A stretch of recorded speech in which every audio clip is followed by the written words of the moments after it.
Bonjour, docteur Juliette Smeralda. Bonjour, Monsieur Perrin. Merci de me recevoir.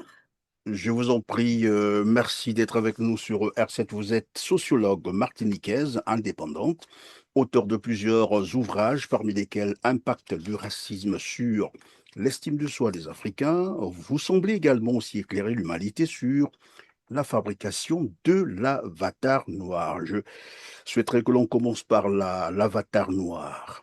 Créé ou Oui. fabriqué par qui et que faut-il comprendre par cet avatar noir et pourquoi est-il important d'en parler?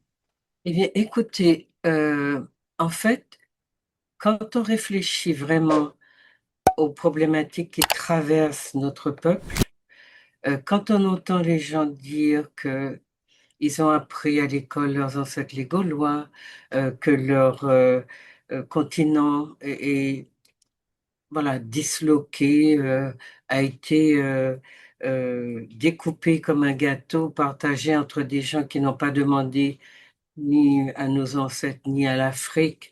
Est-ce qu'ils pouvaient, quand on voit qu'ils ont imposé aux gens qu'ils ont colonisés ou chez qui ils ont pénétré comme des éléphants dans des magasins de porcelaine, quand on voit le fait que ils nous ont imposé leur culture, leur langue, leur religion, enfin, rien n'a échappé à cette prise de possession de nous, de notre peuple. Donc nous sommes leur propriété.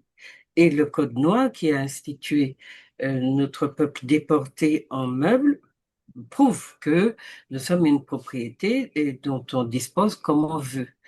La question pour moi, c'était, parce que j'ai commis beaucoup d'autres ouvrages qui essayent d'appréhender le racisme comme une difficulté, en tout cas relationnelle, et j'ai compris que nous ne comprenions pas ce qu'était le racisme. C'est-à-dire que nous pensions que, d'ailleurs, on l'assimile très souvent à une émotion, à un sentiment mauvais, à une agression qui n'a pas de cause d'avoir été dans une relation d'agression avec ceux qui nous agressent pour que cette relation se déclenche sous cette forme-là. Donc, le racisme n'est pas une émotion. Le racisme n'est pas un sentiment.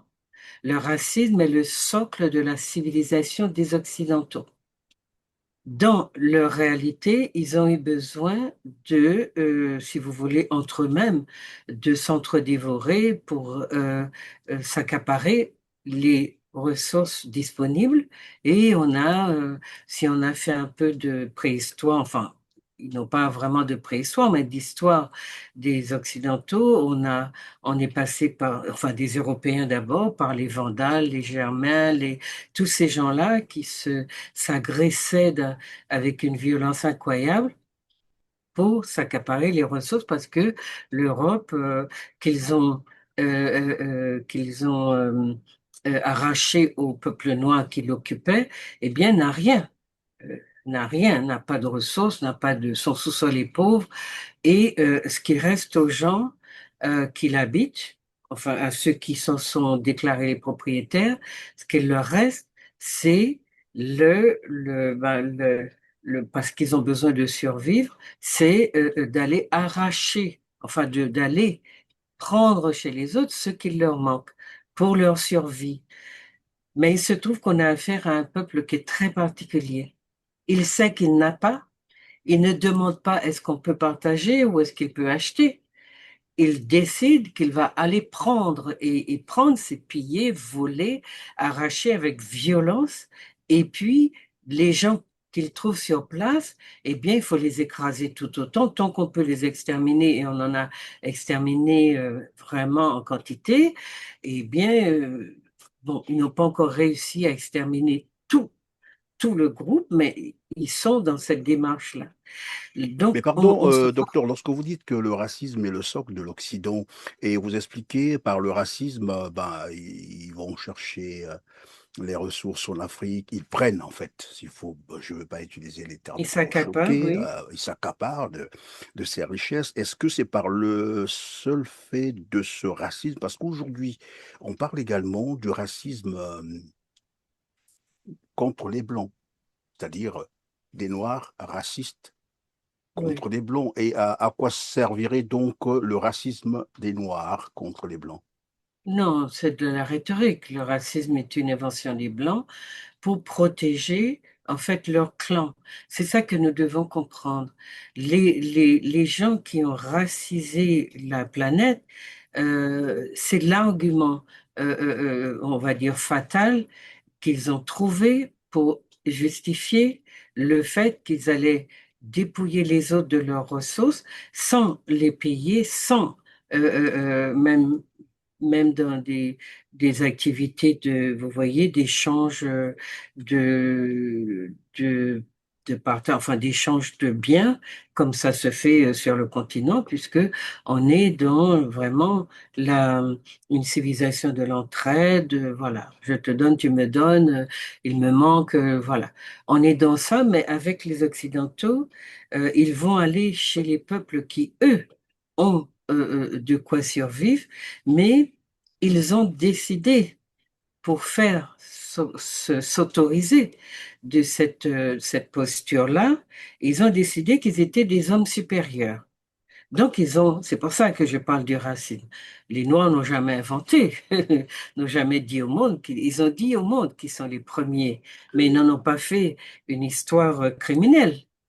Le racisme, c'est fait entretient des liens criminels avec les personnes qui ne sont pas blanches, puisque c'est de cela qu'il est question.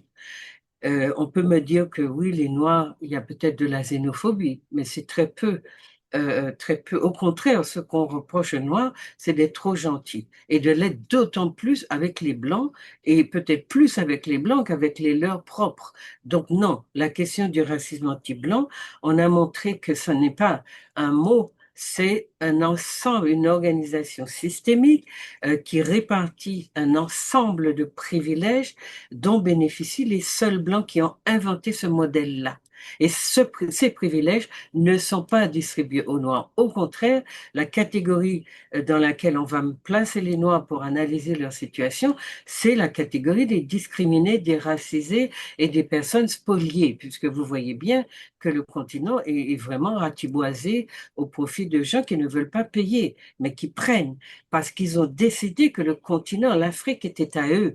Et on a le projet de, oui, l'Afrique sont les Africains, vous l'avez entendu. Donc, quand je parle de racisme, socle de la civilisation des Blancs, c'est, ou du système dans lequel on vit, et vous allez voir qu'à tous les niveaux, nous répétons les mêmes choses, et il est évident qu'on n'a pas compris que ce n'est pas un accident, le racisme. Une fois que les Blancs ont décidé de sortir de l'Europe pour aller chercher leur pitance, parce que c'est d'abord ça, ils n'ont pas les moyens de survivre sur leur continent. Ils se sont entre-déchirés et au moment où ils se rendent compte que, eh ben, s'ils continuent comme ça, ils vont s'exterminer, s'auto-exterminer entre eux-mêmes, parce que Vandal, Germain, Gaulois, tout ça sont des Blancs. Et donc, ils vont décider de se transformer en clan.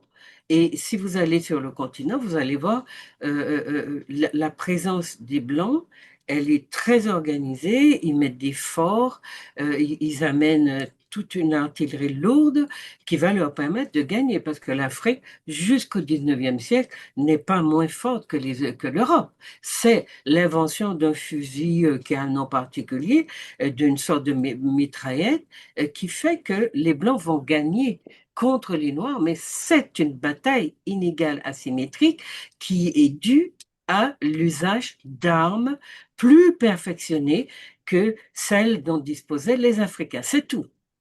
Les Mais histoires pardon, de... docteur, tout à l'heure vous avez dit, ben voilà, les Noirs ont d'ailleurs beaucoup plus d'estime pour les Blancs que ceux qui leur ressemblent. Est-ce que c'est ce que vous décrivez dans votre ouvrage, Impact du racisme sur l'estime de soi des Noirs? Est-ce qu'on peut en parler? Oui, on peut parler, mais les deux ouvrages ont un lien, entretiennent un lien très étroit dans la mesure où dans l'impact, je parle des formes de discrimination qui sont bâties sur l'idée que le peuple noir voilà, un sentiment d'infériorité. Il se croit inférieur aux autres. Ceux qui n'ont rien compris à leur histoire répètent que oui, ce sont les Blancs qui inventent, ils sont supérieurs, ils sont ingénieux. Les Noirs, comme répètent ce que disent les Blancs, à savoir que les Noirs n'ont rien apporté à l'humanité. Et il y a une fascination, mais qui est entretenue par les Blancs avec leurs médias, leurs livres, et ils se mettent en scène en permanence, alors que les Noirs sont mis de côté, ils sont euh, euh, euh, représenté dans ce qu'il y a de plus, de ce qu'on a de plus répréhensible, de ce qu'on rejette, de ce qu'on ne veut pas être, de ce qu'on ne veut pas voir, et notamment la pauvreté et la misère. Et c'est ce que les Blancs ont vécu en premier parce que les famines n'ont pas été j'allais dire, un phénomène propre à l'Afrique. Au contraire, l'Afrique n'a pas connu de famine. Ce sont d'abord les Européens qui ont connu les famines en Angleterre, en Irlande. Regardez, dans ces périodes-là, c'est atroce. Ce sont des gens qui ont faim.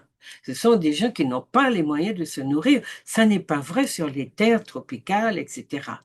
Il y a aujourd'hui, avec la colonisation, une désorganisation et les famines sont venues du fait des pillages et du fait qu'on a privé les peuples noirs et peut-être en partie amérindiens de leur pitance.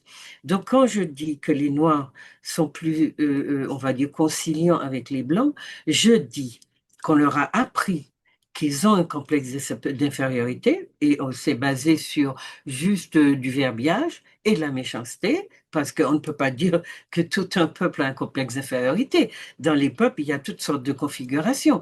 D'ailleurs, parmi nous, on en a de très prétentieux, on en a voilà, qui marcheraient sur père et mère pour montrer qu'ils existent et qu'ils sont... Non, on a toutes sortes de configurations dans un peuple.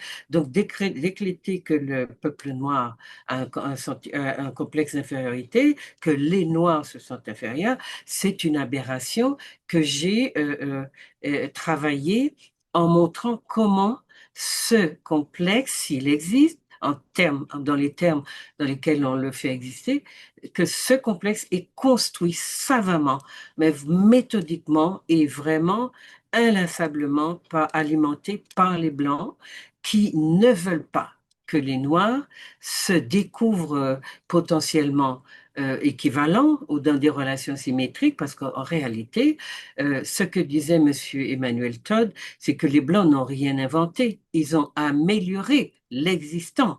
Donc on ne peut pas dire que tout ce qui existait est tombé du ciel. Il y a bien eu un peuple en premier et il se connaît. Le problème, c'est il se connaît, mais dans le système moderne dans lequel il est, il a l'impression qu'il n'a aucune place, aucun abord, aucune contribution. Et si vous allez dans les laboratoires des Blancs, vous allez trouver des tonnes de Noirs et d'Asiatiques qui font marcher leur laboratoire, leurs découvertes, qu'ils brevettent eux au nom du fait qu'ils sont blancs. Mais en réalité, pourquoi, si vous croyez que les Noirs sont inférieurs, pourquoi les avez-vous dans des positions si stratégiques et pourquoi cachez-vous leur présence au reste du monde? Enfin, il faut bien qu'on comprenne, heureusement qu'il y a des gens qui nous ont écrit des livres, Inventeurs et savants noirs, et que nous découvrons en fait que ce sont beaucoup des nôtres qui ont apporté leur génie à l'humanité. Seulement, le système n'est pas pour eux et il est interdit dans ce système de concurrencer les Blancs. Donc, dans l'impact du racisme, j'ai pris beaucoup d'exemples d'études, d'expériences qui ont été menées aux États-Unis sur la composante africaine-américaine pour montrer que dans ces expériences, par exemple, et je les ai reproduites dans le texte, eh bien, il est dans les injonctions que reçoivent les Africains américains, il ne faut pas qu'ils soient plus forts que les Blancs. Et nous, dans la zone francophone, on vit la même chose, mais différemment.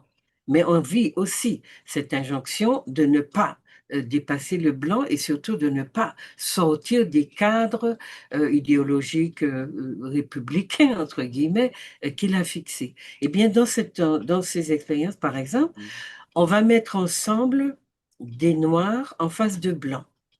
Dans les injonctions de la société américaine, eh bien, un noir ne peut pas être plus fort qu'un blanc.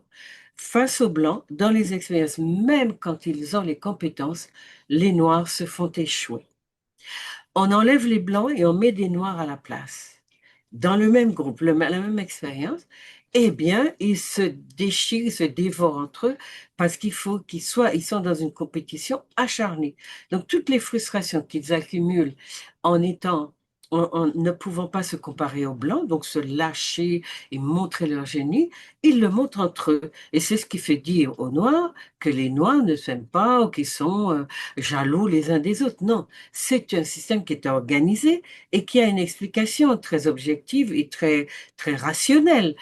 On peut savoir pourquoi les Noirs s'entre-dévorent, parce qu'un être humain a besoin de montrer son génie. S'il est empêché de le faire dans la société dans laquelle il est, au prétexte que les Blancs sont indépassables et que le Noir ne peut pas leur faire concurrence, donc on est dans quelque chose qui est le développement d'un sentiment de frustration qui est très puissant parce que les Noirs créent beaucoup. Ils ont beaucoup de génie et tous les jours, on le voit sur Internet. Il y a même beaucoup de leurs inventions qui sont récupérées par les Blancs, qui en font un commerce incroyable. Mais n'étant pas dans un système conçu pour leur permettre justement de déployer leur génie, de montrer leur intelligence, etc., eh bien, cet empêchement-là crée en eux des frustrations et les gens contre lesquels ils peuvent on va dire, qu'ils peuvent se mesurer ou auxquels ils peuvent se mesurer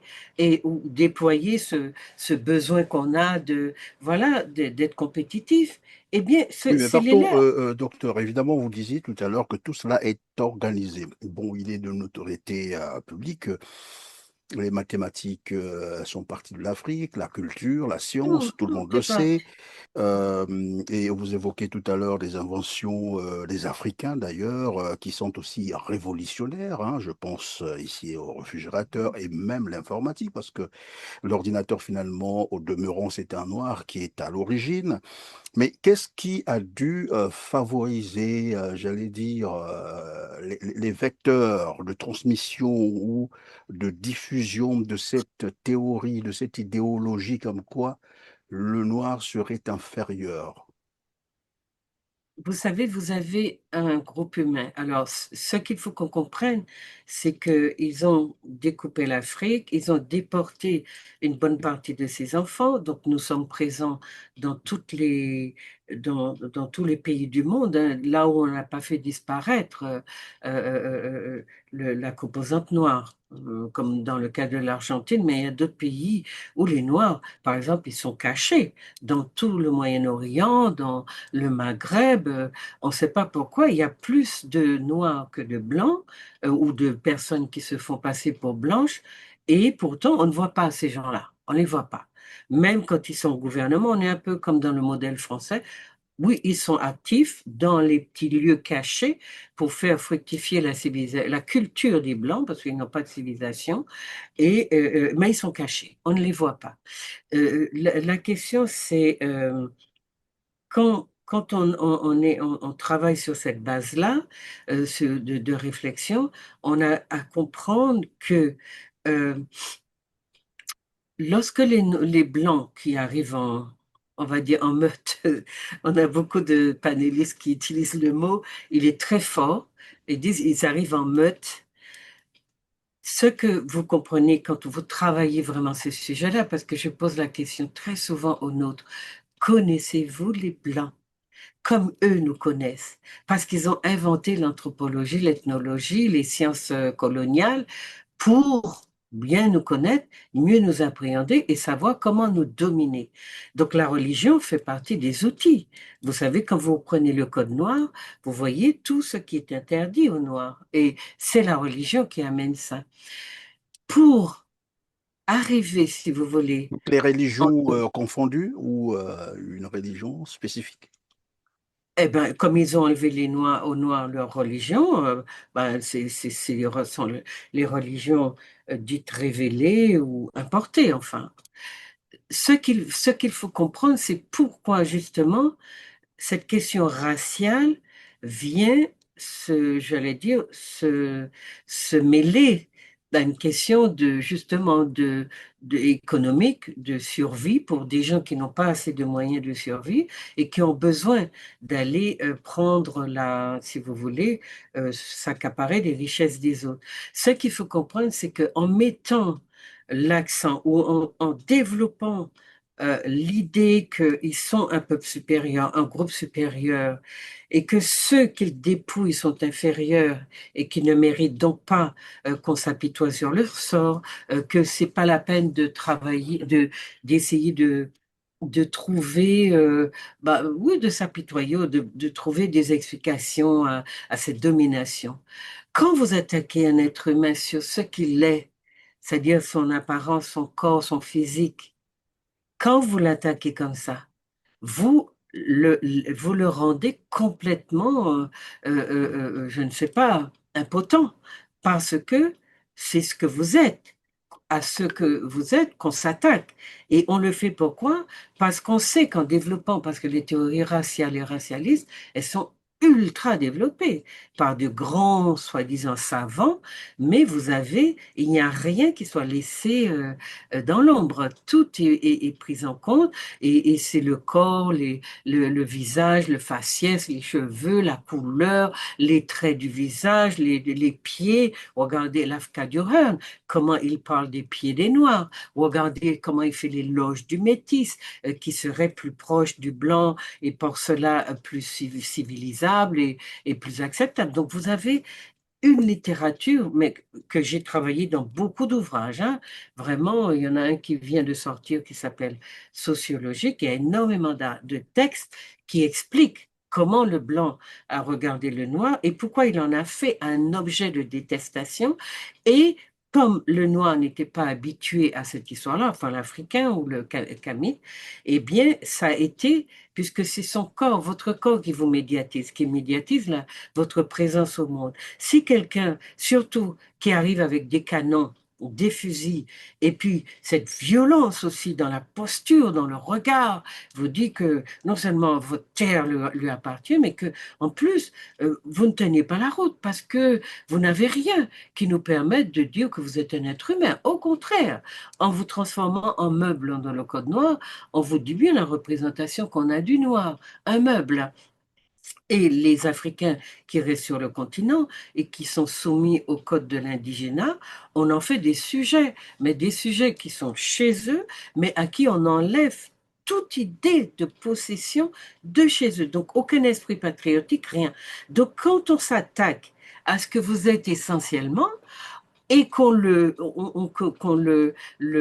comment on dit ça, l'imprime dans le marbre, dans le béton armé, les personnes qui subissent la domination, parce qu'on est bien dans ça, d'un peuple qui vient en dominant avec sa violence militaire et son regard aussi, qui ne supporte pas le noir, parce que l'imaginaire du blanc rejette tout ce qui est noir. Moi, je ne vous apprends rien. Regardez tout ce qui est noir, pensée noire, travail au noir, machin noir, tout le temps, tout le temps. C'est noir. On a des idées noires. Vous voyez, ça, c'est une construction raciste et racialiste du monde qui va ériger le groupe des Blancs en personne supérieure que personne ne regarde en lui disant, mais regarde ton nez, regarde ta peau pâle, regarde ça au soleil, tu as besoin d'un tas de crème.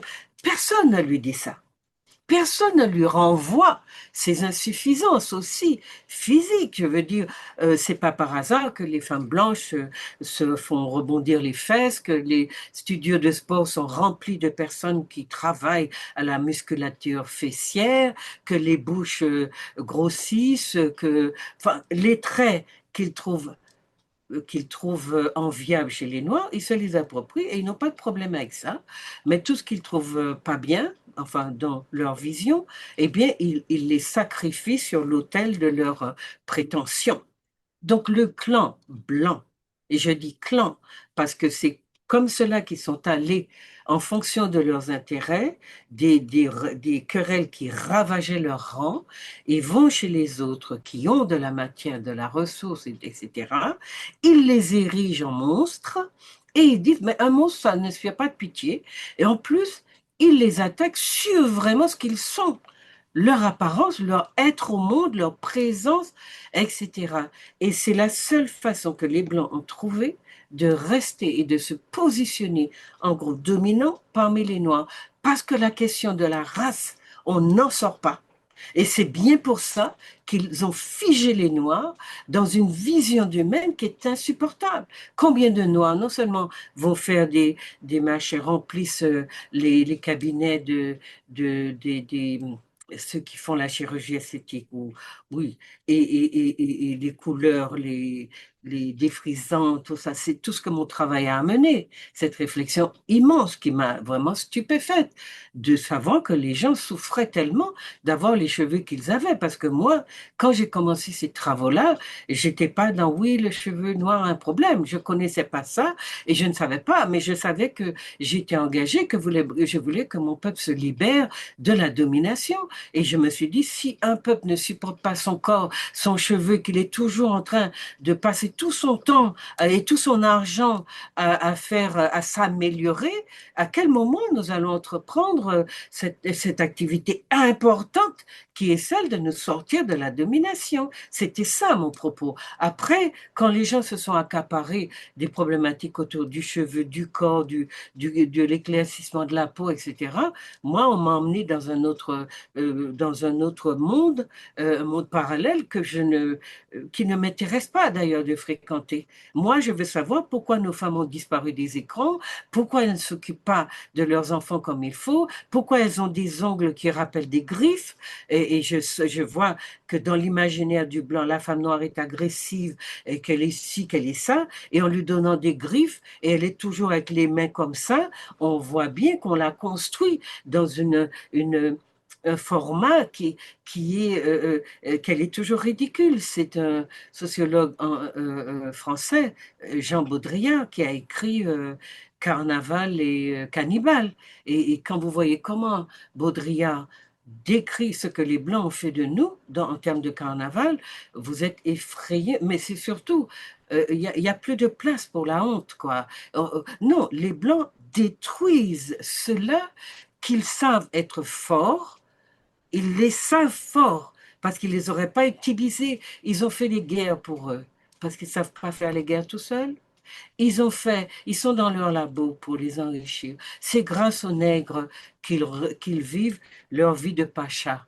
Ils vont maintenant de plus en plus dans les pays où sont les Noirs. Ils les font travailler pour 2 francs 3 sous et ils s'installent dans leurs transats, dans leurs avions, dans leurs petits machins privés, dans leurs grandes maisons avec des femelles, pardon, des femmes de ménage noires et qui leur rendent ce sentiment de puissance parce que tous les gens sont à leur service et que personne ne pense justement. Évidemment, docteur, vous me faites penser au massacre de Tiaroy. Il Oui. faut les appeler comme ça, des anciens combattants qui ont combattu pour voilà la France, mais qui avait été remercié, comme vous le savez, vous connaissez bien l'histoire. Mais moi, je reviens sur les vecteurs de propagande. Tout à l'heure, vous parliez des églises. Est-ce qu'on peut penser que finalement l'école, nos programmes scolaires ont également participé, la télévision, par exemple aussi, et peut-être qu'il y a d'autres facteurs. Question de comprendre s'il est possible de rompre cette chaîne de domination. Ce que vous devez comprendre, qu'il faudrait qu'on explique à nous. Donc, ces deux aspects-là sont abordés dans Impact du racisme et la fabrication.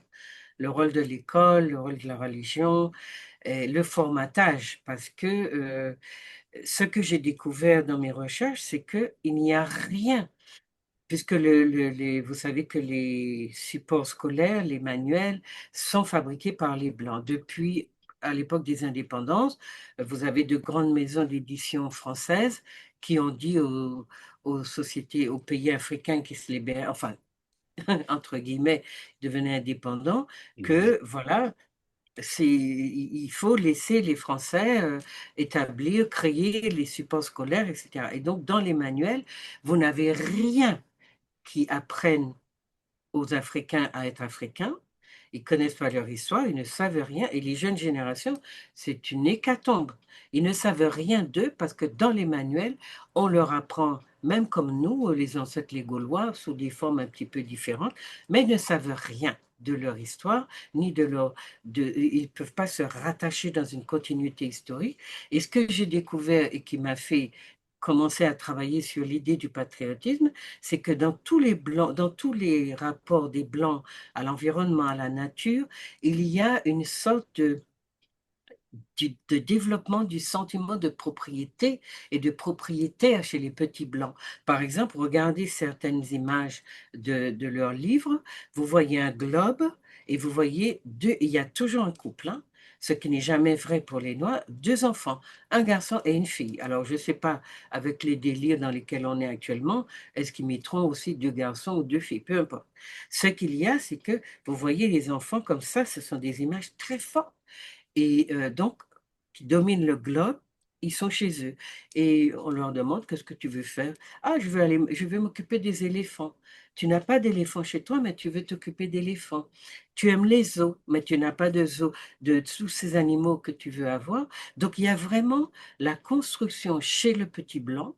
Donc, il s'habitue dès l'enfance et on lui donne aussi des jouets, des animaux. Il y a dans les représentations sur les frontons de ces bâtiments, tout ce qui est important, c'est emprunté à l'Afrique. C'est le sentiment de propriétaire que les Blancs développent envers l'Afrique, et on le voit actuellement depuis les événements de l'AEF, est tellement incroyable qu'à aucun moment, ils ne se disent, surtout ceux qui ont intérêt à dépouiller l'Afrique, ils ne se disent, mais ce continent appartient aux Africains. Et les Africains, dans les trois quarts de 80 au moins pour cent des cas, je mets l'AES qui a compris il n'y a pas si longtemps, enfin, pas qui a compris, mais qui a réussi à dire ici c'est chez moi. Mais dans rien dans la formation des Noirs ne les prépare à dire qu'ils sont propriétaires de leur territoire. J'ai fait la même expérience pour les Antillais. Rien dans notre éducation ne développe en nous le sentiment nationaliste ou nationalitaire. Donc, à quel moment formons-nous les panafricanistes? Ils sont nés dans la Caraïbe et vous avez vu comment on est en train de déchouquer tout sentiment de propriétaire chez les Noirs. Donc, le noir par la volonté du blanc, c'est une espèce d'extraterrestre suspendu dans les airs, un atome libre à qui on interdit d'avoir envie d'être propriétaire de son continent, à qui on interdit d'avoir envie de jouir de ses ressources, puisque on ne sait pas quel bon Dieu a mis toutes ces ressources sur le continent. Comme disait Omotunde, il y a quand même une question à se poser. Pourquoi tout est en Afrique et pas ailleurs? Enfin, beaucoup en Afrique et par exemple en Europe. Voilà. Et l'Amérique qui s'est construite sur le dos de la déportation de notre peuple, et bien vous voyez aussi qu'elle manque de tout parce qu'après avoir pillé les malheureux Amérindiens qui étaient là, et bien voilà. Bon, bref. Donc, ces questions sont importantes si nous voulons nous demander, au lieu de tomber sur le dos des Africains ou des Noirs ou des Kamites comme on veut, dire oui, ils sont pas ci, sont...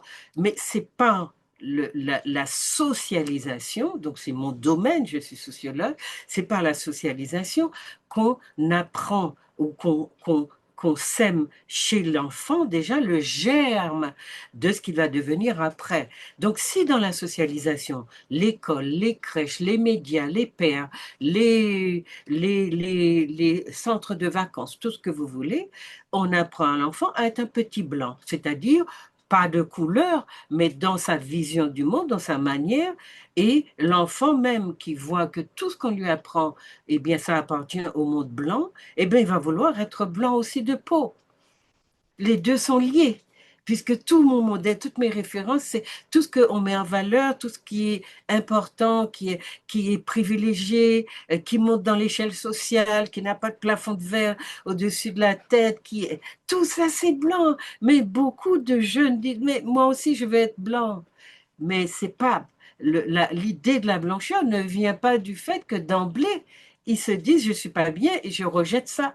C'est tout un mécanisme, une machination qui est déployée autour de l'enfant noir et qui fait qu'il n'approche jamais à considérer qu'il a un territoire à défendre, qu'il peut devenir un nationaliste ou un patriote, parce que finalement, c'est quoi? En plus, il voit bien que ce sont les Blancs, les Européens ou les Occidentaux maintenant qui disent, qui enlèvent les chefs d'État que l'Africain choisit et qui mettent à la place celui qui leur convient.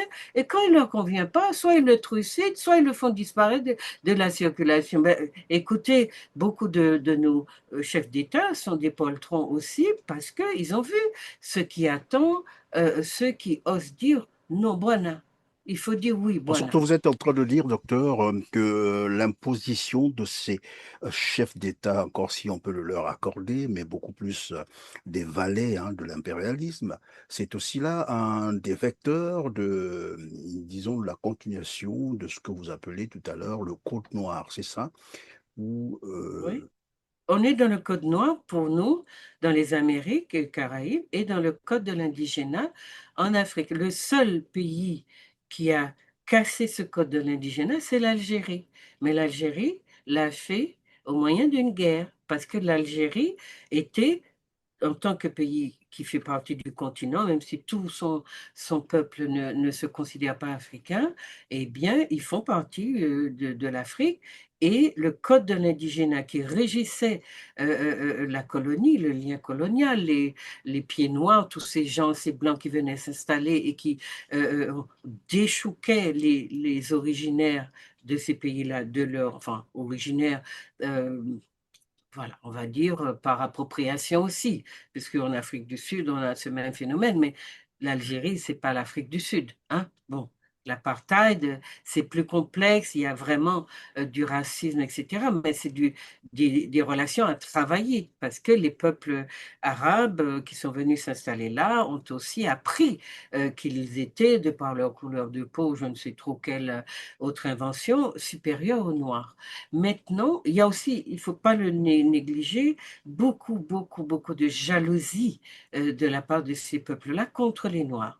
Parce que les Noirs ont une manière, une aisance de vivre et ils ont beaucoup de la nature, voilà, à part la désertification, la ruine que créent les pilleurs sur le continent, l'Afrique est vraiment un don du ciel, en tout cas son peuple d'abord. Donc le code de l'indigénat, c'est celui qui régit le sort des Africains. Et beaucoup de peuples, alors même si je ne sais pas s'il faut les appeler valets, mais c'est sûr qu'ils sont dans cette idée, parce qu'il faut que vous compreniez que les gens, les chefs d'État africains qui émergent aux indépendances, sortent des évolués, des écoles qui ont formaté les gens à penser que le continent ne leur appartient pas, mais qu'on va les mettre en place pour justement que l'Europe, qui est quand même un peu loin, n'est pas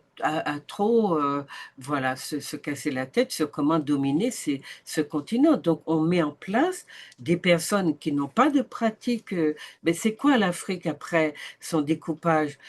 Qui est quoi, qui fait quoi? On parle de démocratie née sur le continent, ok, mais très concrètement, objectivement, ça s'est mis en place comment? Quel régime africain, après les indépendances, a pu dire eh bien voilà, nous avons un modèle africain. Non, tous les modèles que vous voyez sont des modèles inspirés d'Europe, d'ailleurs, qui ont fait du coller-copier. Vous regardez les constitutions, vous regardez le système scolaire, le système administratif, le système juridique, les religions, l'Église, tout est du coller-copier. Donc, je ne comprends pas pourquoi on s'étonne même. Ça veut dire qu'on regarde la réalité par un petit bout ou par le petit bout de la lorgnette. Non, il faut qu'on prenne ça dans son ensemble et qu'on comprenne que les gens qui étaient eh ben, des sujets sous le code de l'indigénat, qui n'avaient aucune autonomie de pensée, qui n'avaient plus aucun contact avec leur culture réelle, à part dans les villages où on avait des chefs, et encore, on a beaucoup de chefs, comment on les appelle, de coutumiers, qui ont été corrompus et qui travaillent dans le sens du dominant, du blanc. on en parle encore ces Oui, mais jours-ci. est-ce qu'on peut comprendre comment se matérialise ou comment se caractérise le code de l'indigénat en Afrique? Question de permettre aussi à nos téléspectateurs probablement de commencer à faire beaucoup plus attention et comprendre que finalement, ils sont en plein dans ce code de l'indigénat. C'est-à-dire, on va dire qu'ils sont en plein, mais avec les indépendances, on est censé être sorti du code de l'indigénat. Je vous ai dit tout à l'heure que le seul qui est vraiment sorti de ce code, c'est L'Algérie. l'Algérie, parce que, et vous avez vu les drames que ça a causé, les pieds noirs qui avaient fait racine en Algérie, qui ne voulaient pas s'en aller, les intérêts que la France y avait, les matières premières qu'elle exploitait grâce au travail gratuit des peuples. Et même si elle a fait des préférences d'une certaine façon, parce que c'est toujours très léger pour les Arabes, parce que bon, ils reconnaissent une grande culture aux Arabes. Lisez dans la littérature arabe, vous avez de grands littérateurs qui ont parcouru le monde et qui ont laissé des livres très puissants. Mais c'est souvent des gens qui sont allés en Afrique et qui ont aussi récolté les connaissances africaines. Donc, une fois qu'on est en face de ce désir de liberté, parce que c'est ce qui va se passer en Algérie. Et avec De Gaulle, on sait comment les choses ont évolué. Il fallait absolument empêcher l'Algérie de sortir de l'Empire, parce qu'au-delà de leur volonté de puissance et puis de leur érection en termes de race supérieure, avec beaucoup de savants ou sachants qui ont expliqué en long, en large et en travers comment on était, pourquoi, qu'est-ce qui faisait que les Blancs étaient supérieurs. On avait mesuré leur cerveau, on avait vu, bon, un tas de, la mélanine, tout ça là, c'est un polluant, c'est difficile. Bon, bref, aujourd'hui, ils ont compris que la mélanine, c'est pas un polluant, au contraire, et tout le monde veut l'avoir, cette mélanine. Bon, bref.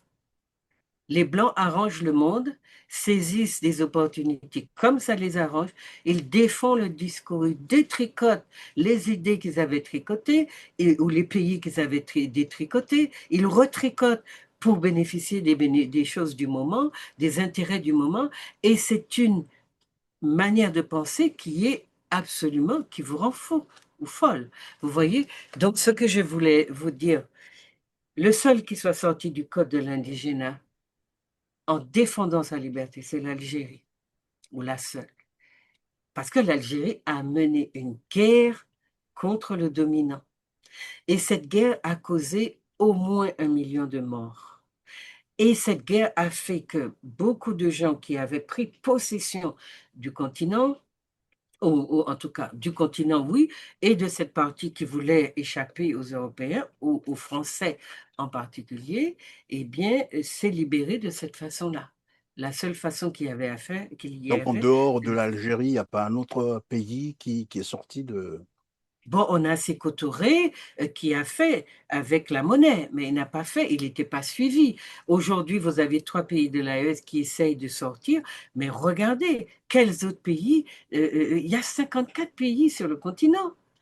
Quels autres pays disent oui, moi aussi, je viens, je soutiens. Ils en zolent. Ils disent oui à la Russie, oui à la France, oui à l'Amérique. Ils mettent tout ça dans un bloc chez eux en matière, en machin de présence de base militaire. Ils s'arrangent pour que justement le feu prenne au milieu de le feu ou les possibilités d'exploser complètement leur pays ou de les faire imploser soient réunies. Ils ont réuni toutes les conditions parce que justement, ces gens-là n'ont pas une tradition de possession du continent. Ils ont appris éventuellement à posséder les petits enclos coloniaux qu'on leur a dans les divisions qu'on leur a séparées, on n'a même pas encore sur le continent des gens qui disent, mais voilà, on sait comment, parce que tout le monde en parle, on sait comment l'Afrique a été divisée. Il y a des mêmes peuples dans plusieurs pays. On sait ça, des tontons, des tantines, des cousins, parfois des maris et des femmes là, écartelés entre deux pays, créés artificiellement. Pourquoi? Aujourd'hui, et cette fameuse Union africaine, pourquoi elle ne prend pas l'initiative de dire, bon, ben, on va revisiter ça? Non. Et cette histoire de chef d'État qu'on crée, quand ils conviennent à la France, aux Européens, aux Occidentaux, ils disent, OK, Buana, enfin, OK, tu es là, tu sais nos intérêts, et voilà, nous, on te donne les instructions. Tu fais ci, et puis ton peuple, on en a cure. On n'en a rien à cirer. Il peut mourir de faim, il peut crever la dalle, il peut pourrir dans la boue, dans la poussière, dans la merde qu'on montre dans ces télés de blancs-là, justement parce que les Blancs cachent leurs malheureux, ils cachent leurs sans domicile fixe, ils cachent leurs miséreux. Mais ceux d'Afrique, ils sont étalés aux quatre vents. Mais ceux d'Afrique sont étalés aux quatre vents. Parce que dans une civilisation qui a la culture de l'entraide, on ne peut pas comprendre qu'il y ait autant de gens qui soient dans des conditions insupportables en Afrique. On ne peut pas comprendre. Donc c'est bien une construction coloniale. Et si on ne décide pas qu'on va s'attaquer à ça, avec l'Union africaine, c'est la France et les Européens. Quand il y a des réunions de ces instances, la CEDEAO, l'Afrique, comment, L'Union l'Union africaine, africaine, CEDEAO eh ben, et 80% des gens qui assistent à ça sont des Blancs. Pourquoi? Ce sont des institutions ou des instances africaines. Donc, pourquoi? Donc, même si les Africains n'en veulent pas, mais qu'ils le disent et qu'ils les renient et qu'ils se disent, ben maintenant, on va créer une instance afro-africaine pour défendre nos intérêts. Donc, on n'est pas dans ça, on est dans des instances qui sont payés et soutenus par la France, avec des chefs d'État qui savent, qui ont des exemples avant eux. Tous ceux qui ont essayé ont été zigouillés et ils se disent, parce qu'on n'est pas les plus courageux, ceux-là qu'on a au pouvoir ne sont pas les plus courageux pour dire je vais affronter. Je vais m'opposer. Nous, dans la culture de l'obéissance qu'on obtient, qu'on développe en nous par la religion notamment, culture de l'obéissance, et culture de la peur du dominant qui est violent. Il domine militairement. On n'a pas à chercher midi à 14 heures. C'est avec les bases militaires qu'ils veulent implanter partout et que les Africains remettent en question. Pourquoi des bases militaires chez nous? La colonisation, c'est fini, etc. Pourquoi des bases militaires? Bon, alors, donc voilà. pardon, docteur Juliette Smeralda, tout à l'heure, vous évoquiez un aspect de choses que j'ai trouvé très intéressant. Vous parlez de ces chefs d'État qui conviennent à ces puissances impérialistes. Donc, que cela leur convient, évidemment, ils peuvent rester là, ils peuvent tenir, comme qui dirait, leur Ils population. gardent la maison, ils Voilà, gardent la ils peuvent maison faire tout ce pour qu'ils les veulent. propriétaires. Et est-ce qu'on peut comprendre que c'est aussi là une perpétuation de ce code indigène? Je vais m'expliquer. Je vais prendre un exemple Oui, je vais vous de la montrer. République du Congo. La République du Congo, à un moment donné, a opté pour la démocratie, comme qu'il dirait, mais après, il y a eu un coup d'État militaire, mais vraiment sanglant, qui a coûté près de 400 000 morts. Absolument, Et absolument. donc, c'est Denis Sassou Nguesso qu'on vient réinstaller. Qui le réinstalle? C'est bien entendu la France. Et ça, c'est de notoriété publique. C'est documenté. Et depuis qu'il est là, ça fait qu'il est revenu, pas qu'il est là, parce qu'il était d'abord là en 79. Depuis qu'il est revenu en 1997, ça fait déjà bientôt 30 ans, l'an Mm. prochain. C'est un pays, mais vraiment riche, très riche en ressources naturelles. C'est presque l'extension de la RDC. Bon, ce sont les deux Congos, hein, très riches d'ailleurs, Mais en c'est pour ça que tout le pétrole, monde se bat. voilà, pétrole, minerais, gaz et tout ce que, C'est la avec une zone la petite plus riche. population de 6 millions d'habitants. Curieusement, ce pays, quand vous y arrivez, il n'y a aucun service essentiel, c'est-à-dire pas d'électricité stable, pas d'eau Mhm, potable, mhm. curieusement. Vous avez les écoles qui sont lombo, vous avez la santé. Au moment où nous sommes en train de réaliser cette émission, tous les hôpitaux, je dis bien tous les hôpitaux, pour ceux qui nous suivent, tous les hôpitaux du pays sont fermés.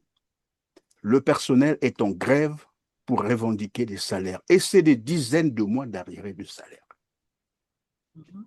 Les retraités, les fonctionnaires retraités, accumulent jusqu'à 50 mois de pension impayée. Les boursiers, donc les étudiants, ne sont pas payés. Les routes sont totalement délabrées. Et Mhm. donc, les Congolais se nourrissent, et d'ailleurs, c'est un rapport de la Banque mondiale, c'est plus de 70% de la population qui vit en dessous du seuil de pauvreté, à Mhm. moins d'1 dollar. C'est une petite population de 6 millions d'habitants, dans un pays immensément riche.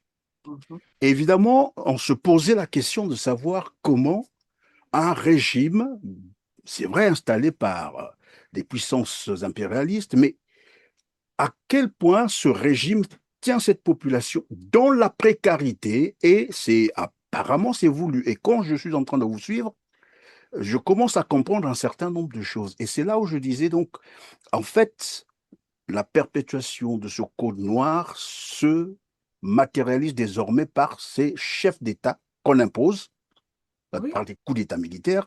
Et ce chef d'État, évidemment, vous modernité. l'avez dit, hein, qui se maintiennent par la force, par les armes, par Oui, quand vous voulez revendiquer ou contester, on vous sort l'armée, on peut. Là, et là, pendant que je vous parle, évidemment, il y a une campagne qui est menée depuis septembre dernier, donc ça fait déjà presque. Voilà. Et cette campagne, c'est que on est en train de fusiller des jeunes dans la oui. rue, devant Mhm. la population, Mhm. sans procès, sous prétexte de la lutte contre le grand banditisme. C'est Un ça. rapport déjà que nous avons eu de l'OCDH parle de plus de 400 jeunes tués en public, fusillés Oui, en public, des oui, corps oui. abandonnés. Et personne n'en Ils font parle, la les même. médias n'en parlent pas. Non, puisque, bon, si vous connaissez l'histoire du Brésil, tous les jeunes noirs qui n'ont pas de métier, qui sont dans la délinquance, on les emmène dans des carrières et on les élimine de la même façon.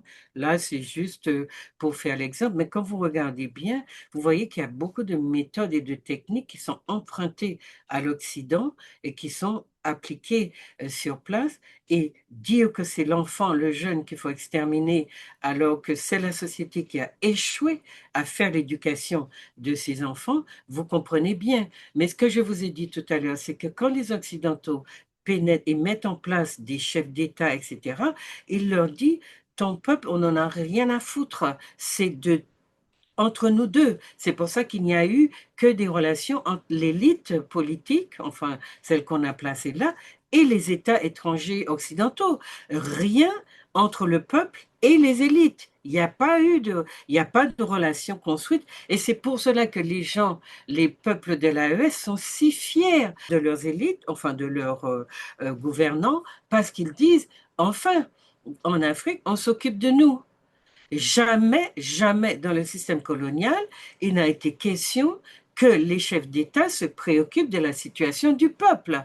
Et ce sont les miettes qu'on partage, mais l'élite, on a la même chose aux Antilles. L'élite qui gravite autour du pouvoir, c'est cette élite-là à qui la France lâche un peu de miettes en disant, il y a les chefs d'État, enfin les gouvernants, ceux-là qui sont au centre, dont on a vraiment besoin parce que c'est sur eux qu'on va s'appuyer pour diriger à 8 000 ou 7 000 kilomètres, mais tous les petits fonctionnaires, ceux-là, là, les pantouflards, ceux-là qui ne s'intéressent pas du tout au peuple, qui peuvent partir, passer dans de grosses Mercedes et voir des gens manger de la poussière à côté d'eux, c'est pas important. Parce que dans le développement même de la mentalité de certaines composantes africaines, on leur a appris que le peuple, c'est de la vermine. C'est comme ça que les colons traitaient les Africains. Quand vous les mettez, vous les voyez dans les champs d'EVA, dans la construction au Congo, justement, du chemin de fer, etc., il y a des livres qui témoignent de milliers de morts, de gens tombés, morts de faim, et puis en dehors des bras, des mains coupées. Mais c'est une hécatombe, c'est une chose que le cerveau ne peut pas concevoir parce que c'est trop horrible. C'est normal, c'est des nègres qu'on a tués ou qu'on tue, mais les élites qui sont en place et qui devraient prendre, à mon avis, exemple sur ceux de l'AES qui disent on va créer des logements, on va leur donner à boire et à manger, on va développer l'agriculture, on va faire ça. Voilà des gens qui s'occupent de leur peuple, qui se préoccupent véritablement de leur peuple. Ce n'est pas vrai dans les trois quarts des pays africains à la tête desquels les Européens ou les Occidentaux ont placé eh bien, des personnes ressources. C'est avec elles qu'elles traitent. Moi, je vous donne un tout petit exemple. Quand j'étais à l'université à Paris, il y avait des personnes, des Africains, qui étaient appelés à être donc le personnel administratif qui allait gérer, on va dire, les colonies africaines, parce que c'est des pays qui appartiennent, avec les multinationales, qui appartiennent aux Occidentaux. Et la gestion justement des ressources minières. C'est pour ça que vous avez ben, les gens au Congo qui sont chargés de gérer pour la France ou les autres qui sont à distance ces ressources. Eh bien, je sais pas, moi, j'étais quand même un peu intriguée, aussi inquiète. Comment fait-il qu'on vienne de si loin, qu'on paye des études si chères, etc., et que dans la salle de classe ou d'examen, on n'a rien, on n'a aucun intérêt. Et donc, un jour, j'ai demandé à un de mes profs, mais pourquoi vous ne les reprenez pas? Pourquoi vous ne vous occupez pas d'eux? Je ne comprends pas. Pour moi, c'était vraiment une violence incroyable. Et il m'a dit, on nous a donné l'ordre de leur donner leur diplôme et de ne pas nous soucier d'eux. Et ce sont ces personnes-là à qui on a donné des diplômes qui, enfin, entre guillemets, et qui vont rentrer, qui sont rentrés en Afrique dans ces générations, juste dans les années 70, parce que les multinationales s'installent, on a besoin de main-d'œuvre, eh bien, on met des gens qu'on a rendus imbéciles dans les universités françaises, on les transplante dans leur pays, soi-disant, mais ils ne comprennent rien au système, ni à l'administration, ni à la politique, ni au droit, ni rien. Ils sont là pour signer et pour qu'on dise, voyez, ce sont des nègres eux-mêmes qui ont vendu leur mine, qui ont signé et qui ont dit, oui, Boana, vous pouvez faire. Donc, cette situation-là, moi je veux dire, c'est vrai, c'est lent à défaire parce qu'il s'agit d'un système, mais aujourd'hui, on a assez de connaissances sur ces choses-là pour que même l'Union africaine décide, parce qu'il y a quand même l'Union africaine qui voit qu'on décime, on est en train de décimer le Congo. Pourquoi il n'y a pas plus de réactions ou de décisions prises? Donc, on est vraiment dans une construction où les Occidentaux et les Européens règnent en maître, où les personnes qui sont en place, moi, je ne sais pas, je me pose la question, est-ce que c'est parce qu'ils ont si peu d'égards? Mais quand vous avez grandi dans un environnement où on vous a appris que l'être humain qui est plus pauvre, qui n'a pas de ressources, ou qui travaille dans des conditions, mais je veux dire, on ne peut même pas nommer ça. Eh bien, quand on vous a appris que c'est de la vermine, vous pouvez l'écraser comme les écraser comme des punaises et rien n'en sort. De toute façon, faites-le, puisque personne ne vous punira. Faites-le, puisque si jamais il y a une révolte, nous, on a des bases militaires là, chez vous, on va les écrabouiller, et comme cela se passe en Côte d'Ivoire, et en peu de temps, on rétablit l'ordre. C'est dans ça qu'on est, cette violence incroyable. Et donc les malheureux qui souffrent, qui gagnent leur pain comme ils peuvent, qui essaient de nourrir des familles. Vous avez des pays en Afrique où la démographie n'augmente pas du tout. Pourquoi au Gabon on ne fait pas d'enfants? Parce que les Occidentaux ont décidé de freiner le Gabon, l'empêcher de grossir pour pouvoir bénéficier de toutes les ressources. On a ça aussi dans d'autres pays africains. Donc, l'Afrique est sous-peuplée et vous avez des gens qui braillent toute la journée dans les médias occidentaux que oui, les Africains font beaucoup d'enfants. Vous avez des prétentieux incultes qui viennent au nez et à la barbe des Africains, leur dire, des femmes, leur dire, oui, vous faites trop d'enfants, et si vous voulez être des femmes émancipées, il faut surtout pas en faire. Avec 6 enfants, ça peut pas marcher. Mais bien sûr, ils ont fait des calculs et ils se sont dit, si dans quelques années, on a toute cette population qui grandit, qui grossit, eh bien, nous, on ne pourra pas spolier, leur extirper les ressources gratuitement comme on le fait, puisque ces gens-là vont réclamer. Aujourd'hui, qu'est-ce qu'on a trouvé comme système, non pas leur vendre la modernité, des griffes longs comme ça qui font qu'elles ne peuvent, elles sont bâillonnées. Une femme africaine qui était maîtresse de tout, on ne l'entend plus. Bon, bref, il y en a quand même, mais voilà, ça ne suffit pas. Il y a assez de femmes pour faire la révolution là où il faut la faire. Eh bien, vous avez aussi maintenant la mode des césariennes. Et pourquoi on fait des césariennes? Tout le monde dit oui, mais pourquoi avant on accouchait normalement? Personne ne se demande d'où est venue cette mode, pourquoi elle est là. Eh bien, une césarienne fait que vous faites deux enfants. Si vous en faites trois, vous prenez le risque de mourir. Et donc, les Blancs ont trouvé la façon, en dehors des méthodes de stérilisation, des trucs, des crimes. Eh bien, ils ont trouvé la dernière invention, c'est césarienne. Vous faites, et je vous raconte une petite histoire juste pour rigoler. Donc, c'est des choses que j'entends en France. Parmi un groupe de femmes, j'étais invitée à faire bon, à participer à un événement. Et elles se disent toutes comme ça, mais de manière complètement innocente et blasée. Oui, tu sais, moi, voilà, on m'a demandé, le gynéco m'a dit qu'il faut que j'accouche par césarienne, etc. Et cela a dit, ah oui, moi aussi, moi aussi, moi aussi, moi aussi. Et je demande, mais c'est quoi cette histoire-là? Pourquoi vous n'avez jamais eu de problème? Surtout par la femme africaine, on va lui dire qu'elle elle peut pas. Qu'est-ce qui s'est passé dans votre vie, dans votre environnement? Ah oui, tous les gynécos nous tiennent et nous obligent, nous disent qu'on n'a pas de sous ici, ça se passe en France. Et puis un jour, j'entends dans un média panafricaniste, Monsieur Bandakani qui dit, qu'est-ce qui arrive à nos femmes? Le ventre de nos femmes est ravagé, on les ouvre, mais qu'est-ce qui se passe? Donc je lui dis, mais c'est quoi cette histoire? Ça, c'est en France que ça se passait. Les histoires dont vous me parlez là, comment c'est entré chez vous? Qui sont les gens qui sont dans vos hôpitaux? Comment permettent-ils, exactement comme pour les vaccins, qui déciment les bébés? Pourquoi? Comment c'est possible que ces gens-là, avec le marché mondial là, de la santé, l'OMS, etc., ça arrive en Afrique et c'est pratiqué, mais vraiment de manière absolument décomplexée et toutes les femmes passent par césarienne. Mais pour celles qui sont en France, il y en a une qui raconte, eh bien, voilà, je devais accoucher par césarienne, mais voilà, mon bébé, il était pressé, il est venu, floup. Et alors tout le monde rigole, on dit, mais comment c'est possible? Et elle dit ça au médecin. Et le médecin dit, mais comment? Mais comment? Vous deviez accoucher par césarienne? Et qu'est-ce qui s'est passé? Qu'avez-vous fait? Elle dit, mais docteur, je n'ai rien fait. Le bébé est venu naturellement. Et c'est cela qui devrait se produire pour toutes les femmes.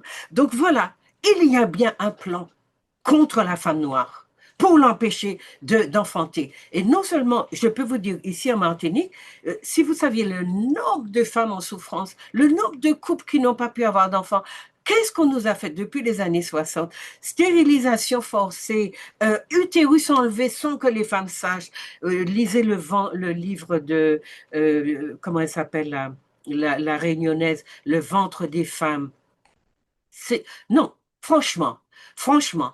Donc moi, je ne sais pas, est-ce que nous attendons d'être complètement exterminés à ce moment-là? Bon, ça se fera tout Oui, naturellement. mais pardon, docteur Juliette Smeralda, est-ce qu'il y a une alternative? Est-ce que les choses sont rattrapables et qu'est-ce qu'il faut faire dans ce cas? Mais quand vous avez un agresseur qui vous fait autant de mal, vous restez là à dire Amen? Il y a un problème dans notre population. Parce que tous les peuples agressés se défendent. Pourquoi les Noirs? Ils s'entretuent entre eux et ils ne touchent pas aux Blancs. Pourquoi? Mais c'est ça l'agresseur. Donc, il y a à comprendre, il y a à comprendre que nous sommes programmés pour ne pas toucher aux Blancs dont nous savons être celui ou les Occidentaux. Enfin, maintenant, il n'y a pas que les Occidentaux, il y a tous les autres là qui viennent aussi faire des marchés gagnants-gagnants. On y va. Oui, oui, mais ceux-là, ils n'ont pas colonisé, ceux-là, ils sont meilleurs. Voilà, mais ça change quoi dans la dynamique qu'on a là? Et nos chefs d'État qui n'arrêtent pas de virevolter comme des espèces de machins parapluie là qu'on tourne et qui vire et virevolte tout le temps. Un jour à Russie, un jour, comme on le voit avec Mahamat aujourd'hui là, un jour il est allé en Russie, on l'a reçu avec tapis rouge. Le lendemain, il va en France, on le reçoit avec tapis rouge. Après, il fait venir on ne sait qui et en même temps, il élimine ceux, bon, je ne sais pas s'ils sont meilleurs que lui, mais enfin, c'est, il y a trouvé de la cohérence dans ce qu'on vit actuellement, et sur le continent, et dans nos régions où les peuples noirs devraient ou auraient envie de prendre leur destinée en main, c'est illisible, c'est incompréhensible, parce que l'être humain a cela. Alors, je ne sais pas quelle vie les gens préservent, puisque si nos chefs d'État acceptent de dire oui, voilà, comme ça, c'est que bon, ils ont des bénéfices, mais des choses pour eux tout seuls. Moi tout seul, on va me récompenser, on va me donner, jusqu'au jour où on me dira, bien mal acquis, remboursé, ou on garde chez nous parce que c'est bien mal acquis. Mais en attendant, voilà, oui, oui, si je coopère, si je collabore, j'aurai les moyens voilà, d'avoir une grande vie. Après le bateau, la maison, l'hélicoptère, l'avion, le Boeing et je ne sais quoi, le supersonique. Moi, j'ai pas de limite mon désir de grandir avec ce que les Blancs, la corruption qu'on me demande, et puis de laisser mon peuple mourir, alors qu'il faut très peu de choses pour qu'il ait au moins à boire et à manger. Pourquoi je ne me préoccupe pas de ça? Pourquoi je suis dans des histoires de moi, je, et je suis tout le temps invitée. J'ai des décorations, je fais partie des francs-maçons, je fais partie des cercles obscurs, j'ai tout ça, j'ai tout ça. Je suis tenue par un devoir de loyauté. Et si je trahis justement ceux-là qui ont fait mes bas sur mon peuple, sur mon pays, sur mes ressources, si je les trahis, le devoir de loyauté fera que je serai obligé justement à un moment ou à un autre de payer la note. Et je ne veux pas payer la note puisque je suis dans le moi-je. Je suis dans ma petite personne, même quand j'ai des ventres de 3 kilomètres qui ont poussé depuis que je suis au pouvoir. Voilà, parce que je bouffe et l'argent de mon peuple, et l'argent de mon pays, et l'argent des ressources de mon pays. Je suis insatiable. Voilà ce que produit le terrain colonial et le type de relations qu'entretiennent des gens qui, de l'autre côté de l'Atlantique, n'en ont rien à foutre. Des gens qui meurent, des gens qui souffrent, des gens qui ont faim sur un continent qui est ultra en mesure de nourrir toute la planète. Toute la planète peut être nourrie par l'Afrique. Donc, j'ai besoin qu'on comprenne pourquoi on en est à ça. Est-ce que c'est la peur? Non. Donc, je vais vous dire comment les gens ont été formatés, puisque vous me proposez la question sur le code de l'indigénat, donc qui Mhm, s'applique sur les territoires, comme je vous l'ai dit, d'Afrique. Donc, aux populations des colonies africaines à partir de la conquête de l'Algérie en 1830 et surtout lors de la grande expansion coloniale en Afrique subsaharienne fin 19e siècle, début 20e siècle. C'est tout récent. Code de l'indigénat. Donc, une fois qu'on envahit l'Algérie, qu'on la colonise, eh bien, on va appliquer à toute l'Afrique, y compris ce qu'on appelle l'Afrique subsaharienne, ce code-là. Alors, qu'est-ce que ce code-là disait? Il privait les indigènes de la citoyenneté française. Ils étaient sujets, ils ne pouvaient pas devenir citoyens. Ce qu'on a fait de nous au sortir de l'esclavage, on nous a mis citoyens. Mais on nous a précisé qu'on ne sera jamais des citoyens comme les Français. Jamais.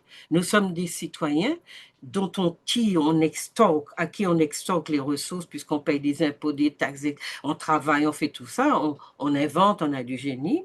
Mais pour avoir les mêmes droits que les Français, non. Parce que nous sommes des meubles, en principe, au principe de notre existence, accaparés par les dominants. Donc, on prive les indigènes du statut de citoyenneté, on les soumet à des infractions spéciales pour l'insolence, qu'ils ont appelé insolence, refus de travaux forcés, déplacement sans laisser-passer, etc. Ils sont punis très sévèrement. On les place sous l'autorité directe de l'administrateur colonial sans recours judiciaire ordinaire. On institue le travail forcé. On les oblige à vraiment à fournir des prestations auxquelles ils ne peuvent pas se dérober. Donc, ce code-là qui va s'appliquer donc à l'Algérie, à l'AOF, Afrique occidentale française, et à l'AEF, Afrique équatoriale française, va être aboli en 1946. C'est ce qu'on a appelé la loi Houphouët-Boigny. Hein? D'accord? Alors, comment c'est? C'est important, on va donner des éléments plus, plus carrés, plus documentés.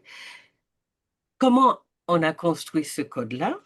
Contrairement au code noir, le code de l'indigénat n'est pas un texte unique, mais un régime juridique qui est construit progressivement par accumulation de textes législatifs et de décrets administratifs. Vous voyez? Le principe central, c'est la dualité de statut dans le code de l'indigénat. Le fondement du code de l'indigénat est la distinction entre citoyen et sujet. Or, en Algérie, vous avez des Blancs installés. Et chez nous, nous n'avons pas le code de l'indigénat, mais les Blancs ne passent pas par les mêmes tribulations que nous. Nous qui sommes vraiment des meubles. Les Blancs, béquets, etc., colons, restent des personnes humaines. Nous, non. Le code de l'indigénat, donc, distingue entre les citoyens, donc les Blancs qui vont aller dans les colonies pour maintenir ou affirmer ou asseoir la présence française, et puis le statut de sujet, c'est-à-dire les locaux, entre guillemets, les personnes qui viennent de ces pays-là. Donc les Français de métropole et les colons étaient citoyens, ils avaient les droits civils et politiques et bénéficiaient d'une justice ordinaire. Les colonisés africains étaient sujets français, pas de droits politiques, pas d'accès aux juridictions ordinaires et soumis à un droit d'exception. D'accord? Cette dualité était fondée sur le statut personnel, religion et coutumes locales, et non formellement sur la race. Mais dans les faits, elle recouvrait une hiérarchie raciale évidente. C'est pour ça que je vous ai dit que c'est la question de la race qui va prendre le dessus dans le rapport entre blanc et noir, qui vont être, on va dire, inféodés, assujettis au projet des Blancs, mais on ne va pas leur laisser développer l'idée qu'ils sont des êtres humains à égalité avec les Blancs, puisque les Blancs ont inventé une supériorité de droit divin et qu'à partir de ce droit divin, ils se donnent sans complexe des libertés et sur les peuples. Alors, l'aspect le plus brutal du régime, c'était la liste d'infractions applicables aux seuls indigènes, donc aux peuples africains qui étaient sur place. Et ces infractions étaient passibles de sanctions immédiates. Alors qu'elles étaient sans jugement, hein. Comme vous avez dit, on tue les jeunes au Congo sans jugement. Vous voyez, il y a du passé dans tout ça, dans ces manières de faire. Manque de respect envers un représentant de l'autorité française. Donc, sanction administrative immédiate sans jugement. Quand vous avez manqué de respect envers un représentant de l'autorité française, quand vous refusez une réquisition en termes de, quand vous êtes réquisitionné en termes de main-d'œuvre et que vous refusez, déplacement sans laisser passer, quand vous oubliez ou que vous ne voulez pas en avoir un, c'est ce qu'on appelait un permis de circulation, comme nous l'avons eu ici, et qui faisait dire que ceux qui n'avaient pas été des vagabonds, et ils étaient soumis justement à des peines très sévères. Organisation de réunions non autorisées, comme chez nous. On n'avait pas le droit d'être ensemble parce qu'on pouvait comploter. On pouvait fomenter des révoltes contre le maître, le dominant. Pratiques religieuses ou coutumières jugées contraires à l'ordre public, voyez? Donc le vaudou, etc., les religions, la spiritualité africaine est rayée de tout ce qui fait la vie d'un Africain, qui est Oui, mais chez lui. pardon, docteur, toutes ces dispositions que vous énonciez ou que vous rappelez les dispositions du code de l'indigénat, est-ce Mhm. que elles existent encore maintenant là où nous sommes en train de parler? Est-ce que, ou peut-être qu'ils ont trouvé d'autres déclinaisons, pourquoi pas? Voilà, c'est ce qu'on vous explique en gros, c'est que donc vous aviez toutes les peines qui pouvaient. Il y a aussi le fait de repayer, si vous refusiez de payer l'impôt, tout ça. Mais quand vous regardez le fonctionnement des pays africains qui sont encore sous domination coloniale, vous voyez que beaucoup des choses qui existent, parce que les peuples ne sont pas pris en compte. Ils travaillent comme des esclaves. Regardez pour les mines, comment on fait le travail des enfants qui est interdit dans beaucoup de... quel chef d'État a interdit le travail des enfants? Et vous voyez, j'ai trouvé un truc extraordinaire qui vient de l'AES, c'est une mesure, une disposition en faveur du peuple, mais c'est tellement extraordinaire.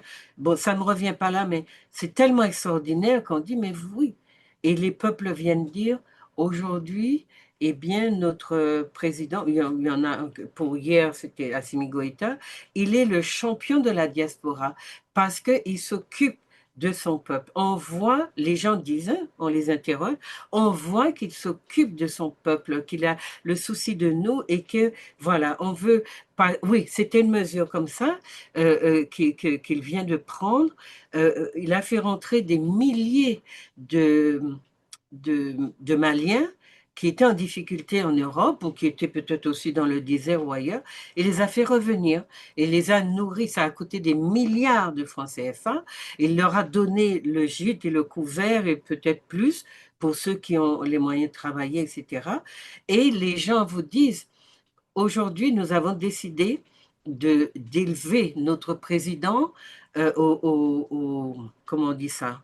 Élevé au titre de euh, champion de la diaspora parce qu'il s'occupe de tout son peuple et à l'intérieur et à l'extérieur. Mais là, c'est une action. Tous les gens qui souffrent, qui sont partis, eh bien, on a toujours dit que beaucoup de Maliens traversaient le désert sous l'autre régime. Assimi Goïta reprend ses enfants. Ibrahim Traoré fait la même chose. Quand les Burkinabés mangeaient des feuilles dans les campagnes. Les arbres étaient désossés. Les gens n'avaient rien à manger, ils mangeaient des feuilles. Quand Ibrahim Traoré va prendre des feuilles d'arbre, quand il va prendre le pouvoir, il va mettre tous les gens assis là, ceux qui sont bien gros, bien gras, bien nourris. Regardez, vous qui avez des 4x4, vous regardez, allons voir comment on peut apporter de la nourriture à nos frères qui sont dans les campagnes ou dans les endroits reculés, qui n'ont rien à manger. Il a mis tout le monde à contribution. Je ne dis pas qu'il les a culpabilisés, mais il leur a dit c'est inadmissible que dans un autre pays, que nous ayons des gens qui n'ont rien à manger et qui mangent des feuilles, les feuilles des arbres. Eh bien, voilà des présidents. Je ne sais pas pourquoi on est sur leur dos. Moi, je me dis qu'il faudrait leur foutre la paix parce qu'ils s'occupent enfin de leur peuple et des peuples qui sont reconnaissants. Il y a des gens qui attendaient de l'eau acheminée potable depuis des années. Et voilà, aujourd'hui, on leur donne clé en main. Voilà le puits, voilà le robinet, voilà la source. Et au lieu de, les gens sont, il faut tellement peu de choses pour rendre les gens heureux et pour leur dire, vous avez droit à ça, vous êtes des êtres humains. Et non pas continuer à les traiter comme des torchons. Je veux dire, même, regardez comment les Blancs traitent leurs animaux. J'exagère en disant qu'ils prennent beaucoup plus soin de leurs chats et de leurs chiens et de tout ce qu'on veut que des Noirs, que des gens qui laissent en soutirant les chefs d'État qui cautionnent, comme aussi en Guinée-Bissau, en les soutirant comme ça, en les laissant assassiner leur peuple. Ce sont eux qui entretiennent ces conditions-là. Parce que ces gens-là, ces chefs d'État n'auraient pas eu ces soutiens arbitraires. On est sûr qu'on n'aurait pas été dans des extrêmes comme cela. Alors, ce que je voulais vous dire, c'est que toutes ces mesures qui étaient dans le code de l'indigénat ne disparaissent pas comme dans le code noir, puisque nous, regardez, nous sommes citoyens, soi-disant, dans le code noir. Nous sommes devenus citoyens de manière totalement artificielle, mais nous n'avons pas le droit d'attendre d'être traités comme des Blancs, comme des Français. Et c'est un grand monsieur chez nous qui était le bras droit de Aimé Césaire, qui est monsieur Aliker, à qui j'ai demandé pourquoi, voilà, comment eux là, ils géraient quoi, ils voulaient quoi avec l'assimilation. Il m'a dit, j'ai posé la question à un ministre français qui était en visite chez nous et je lui ai dit, et alors, mais on est maintenant des Français à part entière, pourquoi on ne bénéficie pas toutes les dispositions et dispositifs qui font de nous des citoyens effectifs? Eh bien, le ministre lui a répondu, ah, non, vous ne croyez tout de même pas qu'on va vous accorder euh, tous les droits qu'on accorde aux Français. Hein? Donc, éventuellement, on vous accordera des choses au compte-gouttes, mais pas, surtout pas. Donc, Voilà, on vous fait ravaler vos prétentions et puisque vous avez été assez naïf de quoi qu'on allait vous donner justement de quoi vivre à égalité, puisque ceux qui ont défendu l'assimilation s'étaient imaginé qu'ils allaient dans un paradis et qu'on dirait simplement, il n'y a pas de couleur qui existe encore, puisque c'est ça que nos politiques nous racontent, la couleur n'existe pas, alors que la France vous dit qu'elle tient de manière absolue à son histoire de race et de couleur. Donc, ce qui fonctionnait avec le code de l'indigénat est un peu recyclé, un peu réformé, mais reversé ou réintroduit dans le fonctionnement des colonies. Autrement, vous n'auriez pas eu autant de gens qui travaillent, qui ne sont pas payés, et des enfants qui sont dans l'esclavage, de gens, même dans les champs de cacao.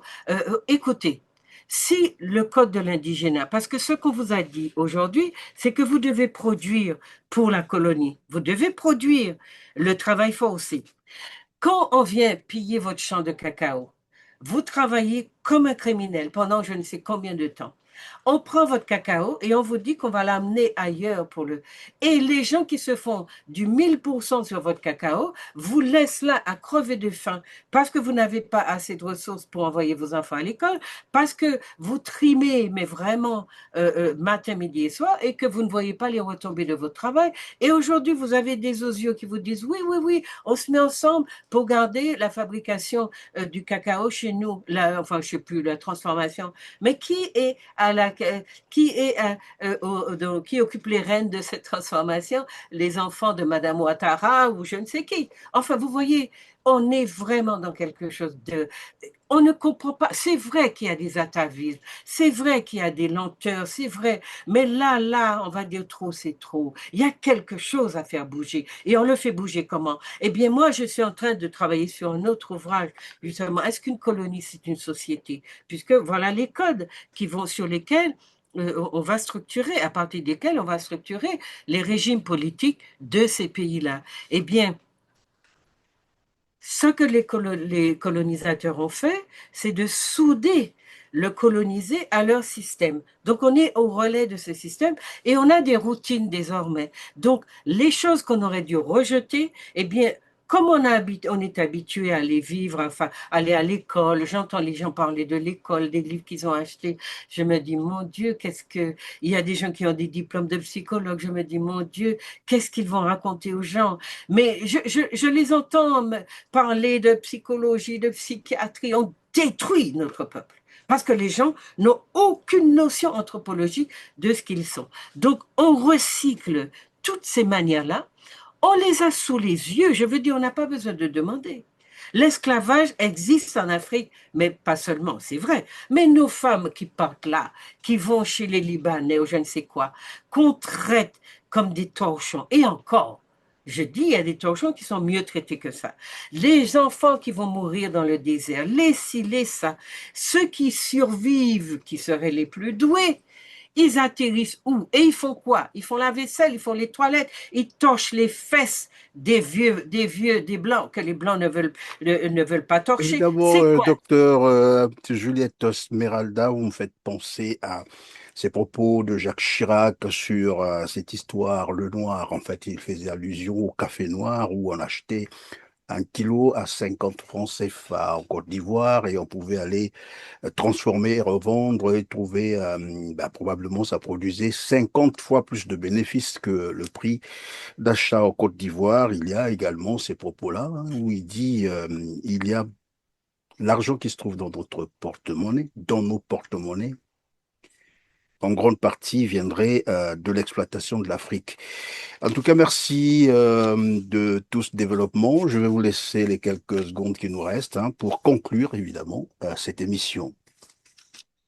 Non, si on veut comprendre la situation du continent, il ne faut pas de faux fuyants, il ne faut pas non plus faire comme si on ne comprenait pas. À mon avis, quand on est exploité, dominé, il y a quand même des petits voyants rouges qui s'allument pour nous signaler que nous ne sommes pas dans une relation symétrique et qu'on nous prend plus qu'on ne nous donne. Et on ne nous donne pas tout ce que nous avons, nous l'avons gagné souvent au prix fort parce que personne ne nous, dans la compétition raciale de clans que nous livrent les Occidentaux, eh bien, il n'est pas question que les Noirs gagnent dans cette compétition.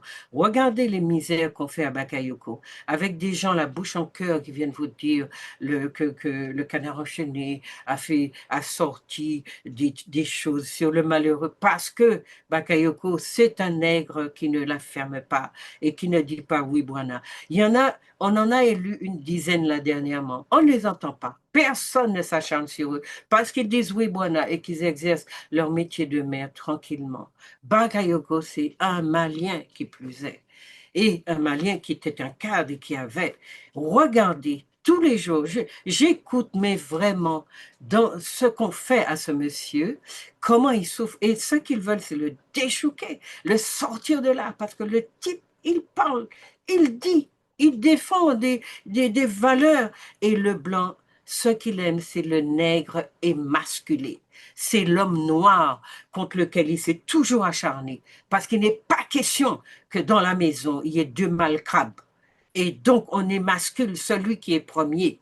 Et celui qui est premier, qui n'avait pas ce système démoniaque-là, eh bien, très souvent, il la ferme. C'est ce qu'on a beaucoup sur le continent et dans nos régions des Caraïbes. Donc, nos hommes sont émasculés, nos femmes passent leur temps à dire qu'elles peuvent améliorer leur visage, leurs cheveux et leur corps pour leur beauté, pour être belles. On ne sait pas à quoi sert d'être belle dans un pays qui ne vous appartient pas et avec des gens qui vous traitent comme des animaux, pire que des animaux, je l'ai dit.